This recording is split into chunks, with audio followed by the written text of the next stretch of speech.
Hello प्यारे बच्चों, कैसे हैं आप सभी? अच्छे हैं ना? We have two most important questions, so we'll discuss one by one. Our first example is based on the Coulomb's law in the vector form. Coulomb's law vector form में मैं आपको बता चुका हूँ। क्वेश्चंस को कैसे हम ऑपरेट करते हैं, यूज़ करते हैं, वो आपको बताना है। और सेकंड एक बहुत ही इंपॉर्टेंट पॉइंट रहेगा। पहले फर्स्ट क्वेश्चन को डिस्कस कर लेते हैं, फिर सेकंड क्वेश्चन को बहुत ही अच्छे तरीके से डिस्कस करने वाले हैं। Okay, let's start. A point charge plus 3 microcoulomb is kept at the position of 333 meter and the another point charge of -6 microcoulomb is kept at 554 meter. Find the force in the vector form. Vector form यानी कि direction के साथ मुझे force को find out करना है on the 3 microcoulomb due to -6 microcoulomb. तो एक बात बताओ मुझे यहाँ पे, अगर मैं सिंपल आपको एक बात बताता हूँ यहाँ पे, अगर ये मेरे पास कोऑर्डिनेट एक्सिस है, पहले बच्चों 3 कोऑर्डिनेट दे रखे हैं, इट मीन्स वो 3D की बात कर रहा है यहाँ पे, 3D की बात यहाँ से कर रहा है आपसे। तो बताओ कैसे यूज़ करूँगा मैं इसको। मान लो पहला पॉइंट ये है, let's suppose our first charge is at this position. ये पोजीशन है हमारी 333 और यहाँ पे किसको रखा गया है? +3 माइक्रोकूलम को। तो बताओ प्यारे बच्चों, ये इसका पोजीशन वेक्टर आ जाएगा। ये पोजीशन वेक्टर मैंने इसको R1 का नाम दे दिया, origin 0, 0, 0।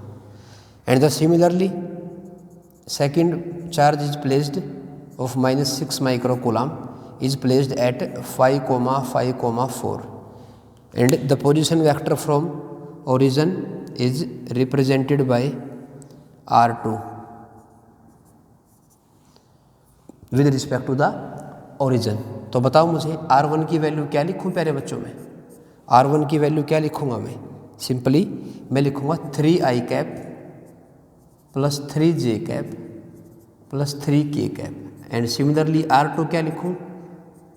5i cap 5j cap plus 4k cap. ठीक है, अब एक बात बताओ, मैंने आपको जब कूलॉम लॉ को हम वेक्टर फॉर्म में डिस्कस कर रहे थे तो मैंने आपको बताया था R वेक्टर का हेड कहाँ लगता है। अब मुझे बताओ किस पे निकालनी है फोर्स? 3 पे। तो प्यारे बच्चों, अगर मैं 6 को फिक्स कर दूँ तो 3 किधर आएगा? 6 वाला चार्ज +3 माइक्रोकूलम को अट्रैक्ट करेगा, रिपेल करेगा? ये तो अट्रैक्ट करेगा, यानी कि इधर आएगा ऐसे। फोर्स ऑन 3 ड्यू टू 6 ये आ जाएगी। अब मैंने आपको बोला था R वेक्टर का हेड हमेशा कहाँ लगता है? R वेक्टर का हेड हमेशा कहाँ लगता है? जिस पे फोर्स को निकालते हैं। किस पे निकाल रहे हैं फोर्स? सर ये तो हम 3 पे निकाल रहे हैं। तो R वेक्टर मेरा ऐसे जाएगा प्यारे बच्चों, ये मेरा R वेक्टर हो जाएगा। अब ये R वेक्टर है तो ये मेरा फाइनल है, ये मेरा इनिशियल है। तो बोलो प्यारे बच्चे क्या आ जाएगा इसमें? ये फाइनल और ये इनिशियल। तो क्या लिखूं बताओ? R वेक्टर किसके इक्वल आ गया ये? तो यहाँ से अगर आप चाहो तो ऐसे भी निकाल सकते हो, एक ऐसे है, एक ये ऐसे आ गया R वेक्टर, ये R1 था और ये मेरा R2 है। तो बताओ कौन किसका रिजल्टेंट है? R1 जो है triangle law of vector addition, R1 जो है वो इन दोनों का रिजल्टेंट आ जाएगा। तो इसका मतलब R1 को मैं क्या लिख सकता हूँ? मैं लिखूँगा R2 प्लस R वेक्टर। निकालना किसको है मुझे? R वेक्टर को। तो किसके इक्वल आ जाएगा? वो आ जाएगा R1 माइनस R2। और चाहो तो मैं आपको यहाँ भी बता सकता हूँ, R वेक्टर का हेड हमेशा कहाँ लगाते हैं? जहाँ पे हमें फोर्स को कैलकुलेट करना होता है। तो ये मेरा फाइनल हो गया, ये इनिशियल होगा। तो जो डिस्प्लेसमेंट होता है वो होता है फाइनल माइनस इनिशियल, यानी कि दिस माइनस दिस। तो मैं क्या करूँगा? 3 - 5 i cap, 3 - 5 j cap, 3 - 4 k cap. तो यहाँ पे भी आप निकाल सकते हो। तो मेरा R वेक्टर किसके इक्वल आ गया प्यारे बच्चों? ये आ जाएगा -3 - 5 यानी कि -2i cap, -2j cap, -1k cap. ये मेरा R वेक्टर आ गया मेरे बच्चों। अब इसका क्या निकाल लूँ मैं निकाल लूँगा इसका मैग्नीट्यूड, तो वो किसके इक्वल आ जाएगा 4 + 4 + 1 यानी कि 8 और 9 √9 यानी कि 3। तो बताओ प्यारे बच्चों वेक्टर फॉर्म में क्या होने वाला है ये।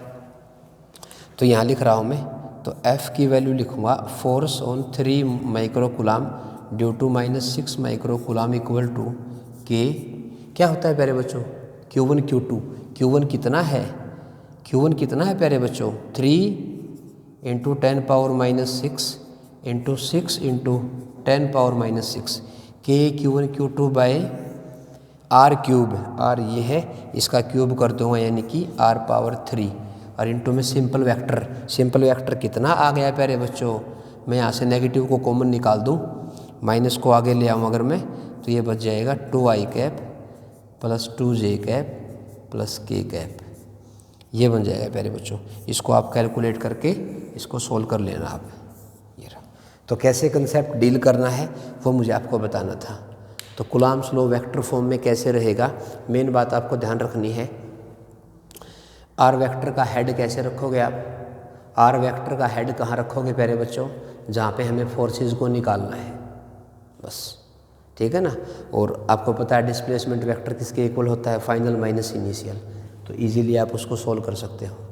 क्या मेरी बात क्लियर है प्यारे बच्चों। मैं उम्मीद करता हूँ कि आपको ये मेरी बात समझ में आ गई ना प्यारे बच्चों। चलो ठीक है, अब मेरे सेकंड कंसेप्ट की तरफ आता हूँ मैं आपको। अपनी स्क्रीन को अच्छे से पॉज करो, नोट करो, ठीक है प्यारे बच्चों।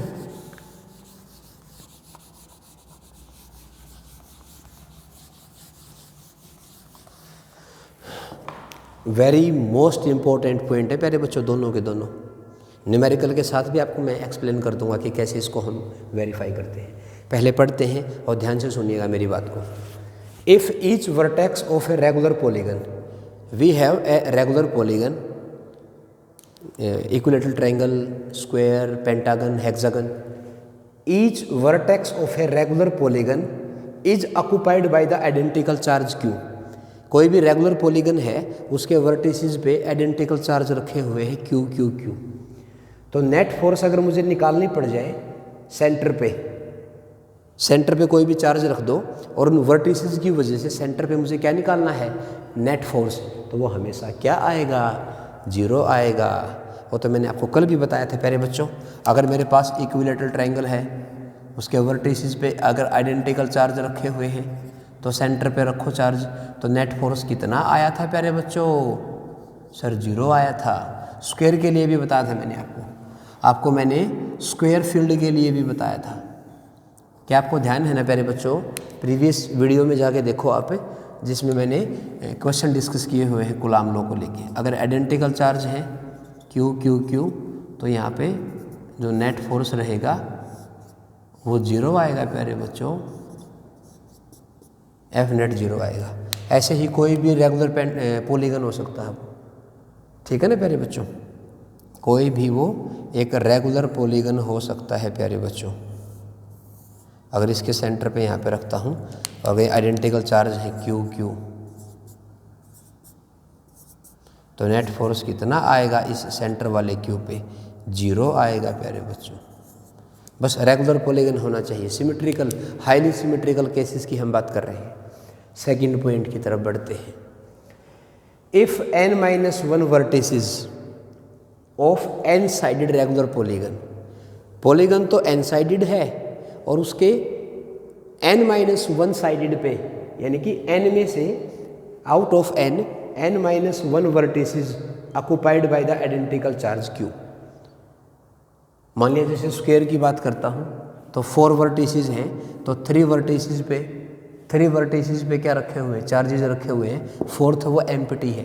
तो इसका मतलब n-1 वर्टिसेस चार्ज को ऑक्युपाइड कर रहे हैं out of n sided, and the remaining 1 vertex has 0 charge, एक पे चार्ज नहीं है। Then the net force on the center of charge Q। अब सेंटर पे कोई चार्ज रखा हुआ है, अब बताओ नेट फोर्स जो लगेगा वो किसके इक्वल लगेगा, तो the net force on the center charge Q is equal to the force exerted by any vertex, किसी एक वर्टेक्स के फोर्स के इक्वल फोर्स लगेगा। जो फोर्स एक सिंगल वर्टेक्स लगाता है उसके इक्वल फोर्स लगेगा। And direction is towards the empty vertex, जो जहाँ पे चार्ज नहीं था उसकी तरफ डायरेक्शन जाएगी प्यारे बच्चों। सर कैसे, वो मुझे आपको बताना है, इसी में देख लो आप। ठीक है, मान लो ये कोई सेंटर पे चार्ज रखा हुआ है और मान लो ये यहाँ पे ये एम्प्टी है। अगर यहाँ पे चार्ज क्यू होता, अगर यहाँ पे चार्ज क्यू होता तो इस वाले सेंटर पे नेट फोर्स कितना होता? सर 0 होता। ये तो 0 के लिए आ गया, नो डाउट। अब मुझे इसको बताना है किसी सेकंड वाली सिचुएशन के लिए, तो ध्यान से सुनना मेरी बात को प्यारे बच्चों, मेरी बात को ध्यान से सुनने और समझने की कोशिश करना। मान लो ये कोई मेरे पास एक रेगुलर पेंटागन है और यहाँ पे क्यू क्यू क्यू और ये मान लो क्यू है और ये इसका सेंटर है, ठीक है ना। और सबसे डिस्टेंस ए है भाई, ये डिस्टेंस ए है सेंटर से।